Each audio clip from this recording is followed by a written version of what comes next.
Hello everyone, আসসালামু আলাইকুম। Welcome to mom and Abra new blogs. আজকের দুপুরের আয়োজনে ছিল বিরিয়ানি আর ডিম ভুনা, যেটা আমার অনেক বেশি ফেভারিট। বিরিয়ানি পছন্দ করেন না এমন মানুষ হয়তো খুবই কম আছে। বিরিয়ানিটা এত বেশি মজা হয়েছিল যে আমার কুট্টু সেনাও পেট ভরে খেয়েছে, একদম ডিস্টার্ব করেনি খাওয়াতে। আমার কুট্টু সোনার বয়স কিন্তু মাত্র ১.৫ বছর। এটা কিন্তু হালকা একটু স্পাইসও ছিল, কিন্তু দেখেন মাশাআল্লাহ আমার ছেলে কিন্তু খেয়েছে। এরপরেই আমার বড় বোন আবার ছোট একটা প্লেটে ওকে দিয়েছিল। দেখেন ও কিন্তু নিজ হাতে খেয়েছিল পোলাওগুলো। এখন আর আগের মতো ভিডিও না দেওয়ার কারণে ফেসবুকের রিচও কমে যাচ্ছে। আসলে সবসময় মানুষের জীবন একরকম চলে না।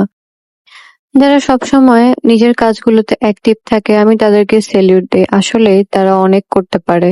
একসাথে ফ্যামিলি, সংসার, বাচ্চা, ব্লগিং সবকিছু করা আসলে অনেক বেশি টাফ।